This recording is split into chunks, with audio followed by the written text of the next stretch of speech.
vieux brahman, c'est un vieil hindou traditionnel qui connaît le yoga, mais qui connaît le yoga sans pratiquer. Et qui connaît évidemment tout ce qu'un brahman. Un brahman, c'est un érudit, c'est un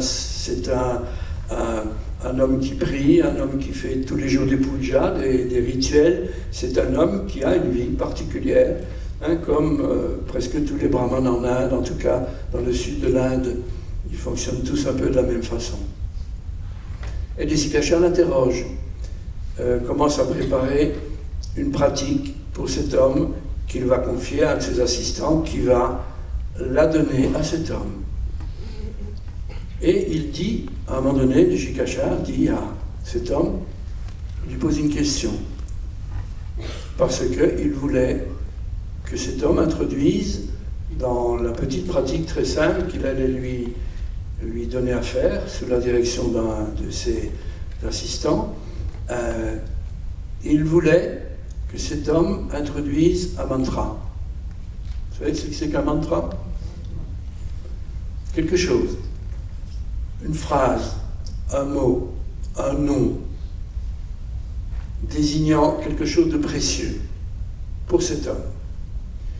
Et alors, Desikachar lui pose la question traditionnelle qu'on peut poser en Inde très, très naturellement. Il lui dit, Who is your Ishta Devata? Traduction, quel est votre Ishta personnel, Devata, Dieu? Quelle est votre façon personnelle de vous tourner vers Dieu? Quelle est votre divinité tutélaire, comme on dit parfois? Quel est le nom que vous donnez à Dieu? Et j'ai vu cet homme lever la tête, légèrement, lever le menton, regarder vers le haut, au-dessus de nos épaules,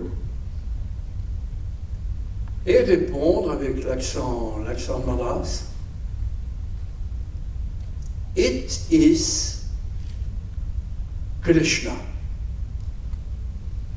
Et au moment où il a dit Krishna, il y a deux grosses larmes qui sont sorties de ses yeux, qui ont coulé sur ses joues et qui sont tombées par terre. C'était un instant.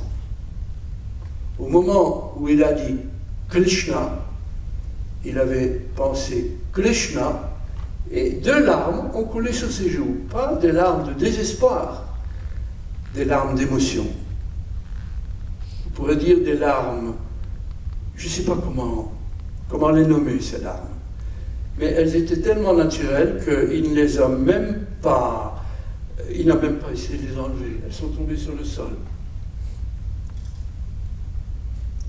Il avait vécu intensément l'instant qui était la réponse qu'il donnait à une question qu'on lui a posée. Quelle est votre divinité d'élection? C'est Krishna. Et au moment où il a dit Krishna, les larmes ont coulé. Et alors, ce qui m'a, quelques années après, complètement fasciné, c'est de me trouver, en 2001, si mes souvenirs sont bons, non plus à Madras, mais tout près de Barcelone, à Montserrat, c'était dans un monastère, et je me trouvais face à un moine qui était le guide de ce monastère,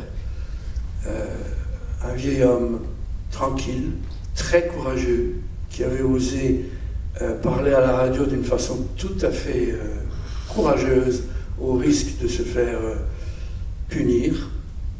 C'était vraiment un homme exceptionnel. Et j'étais allé le voir, parce que je le connaissais, je l'avais rencontré quelques fois auparavant, et je voulais simplement lui rendre visite par amitié et par respect. Et je vivais à ce moment-là un moment un peu difficile de ma vie, je pourrais dire même difficile de ma vie. Et il le savait. Et je lui en ai parlé. Je lui ai dit, vous savez, pour le moment, il y a telle chose qui m'arrive et qui est assez pénible. Et je lui ai expliqué. J'ai commencé à lui expliquer. Et à un moment donné, j'ai vu ses yeux se lever un peu plus haut, vers le haut.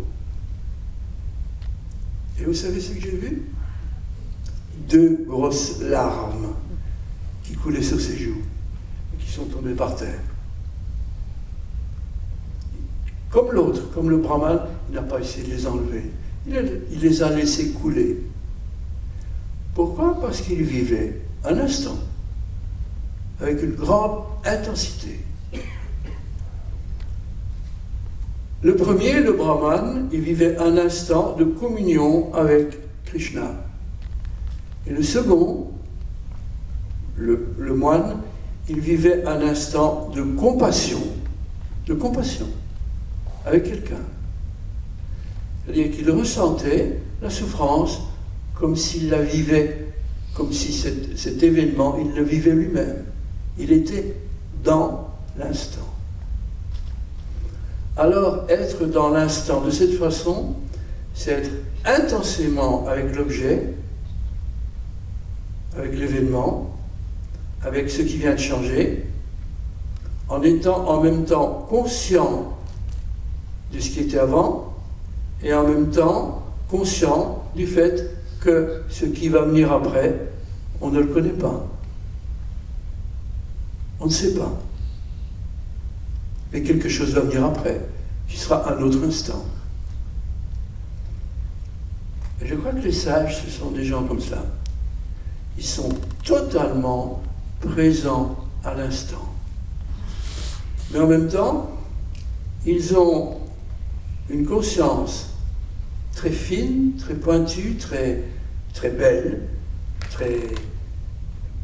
une conscience, je crois, assez parfaite du fait qu'un instant, ce n'est jamais qu'un moment du temps qui est la succession d'un changement. Avant l'instant, il y avait autre chose, et après cet instant-là, il y aura autre chose, et c'est pour ça qu'il y aura un autre instant. Et les sages sont dans l'instant, totalement dans l'instant. Alors on pourrait se dire, ils sont stupides. On pourrait se dire, ils sont stupides, parce qu'ils sont dans l'instant. Je dis non, je crois que non. Je pense que les sages, les vrais sages, sont dans l'instant, parce qu'ils sont pleinement dans l'observation, je crois, de la réalité, et j'oserais dire, probablement telle qu'elle est.